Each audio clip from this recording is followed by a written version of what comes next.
friends, welcome to my channel. இன்னைக்கு நம்ம ஆரோக்கியமான மற்றும் சுவையான வாழைப்பூ வடை எப்படி செய்யறதுன்னு பார்க்கலாம். அதுக்கு ஒரு சின்ன டம்ளர்ல கடலை பருப்பை ஊற வச்சுக்கோங்க. ஒரு நல்ல அலசி ஒரு 3 மணி நேரம் ஊற வச்சுக்கோங்க. அப்புறமா ஒரு கப்பு வெங்காயம் எடுத்துக்கோங்க, பொடியா நறுக்கிறது. ஒரு 3 பச்சை மிளகாய் பொடியா நறுக்கிறது. புதினா கொஞ்சம், ஒரு கைப்பிடி அளவுக்கு வாழைப்பூ நல்ல பொடியா கட் பண்ணி வச்சுக்கோங்க.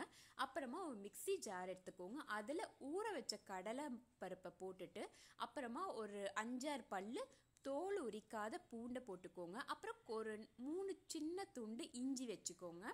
அப்புறமா உப்பு, கல்லுப்பு சேர்த்து அதை அரைச்சிக்கோங்க. அரைக்கும் போது ரொம்ப நைஸாக இருக்கக்கூடாது, கொஞ்சம் கொரப்பாக அரைச்சிக்கோங்க. தண்ணி லைட்டாக விட்டு அரைங்க. அதுக்கப்புறமா நம்ம அந்த வாழைப்பூ, வெங்காயம், பச்சை மிளகாய் எல்லாமே இந்த பருப்பில் சேர்த்து நல்லா பிசைஞ்சிருங்க. அப்புறம் ஒரு வாணலி எடுத்து அதில் எண்ணெய் சூடானதும் நல்லா ரவுண்ட் ஷேப்பில் கையில் ஃபஸ்ட்டு நீங்கள் எண்ணெய் தடவிட்டு அப்புறமா அந்த மாவு எடுத்து நல்லா தட்டையாக ரவுண்ட் ஷேப்பில் தட்டிட்டு நீங்கள் இந்த வாணலியில் எண்ணெயில் போட்டு பொரிச்சு எடுங்க.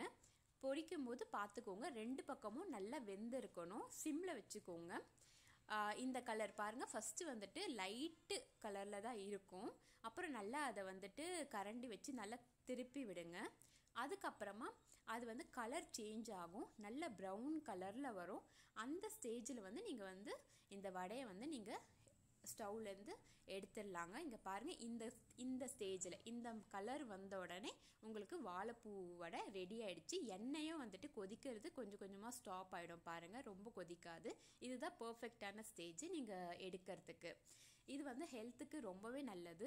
வாழைப்பூ பற்றி நான் சொல்ல வேணாம், உங்களுக்கே நல்லாவே தெரியும் அதோட பெனிஃபிட்ஸ் எல்லாம். இது நீங்கள் ஈவினிங் ஸ்நாக்ஸாக சாப்பிடலாம், குழந்தைங்களுக்கு செஞ்சு கொடுக்கலாம். ஓகே, தேங்க்ஸ் ஃபார் வாட்சிங்.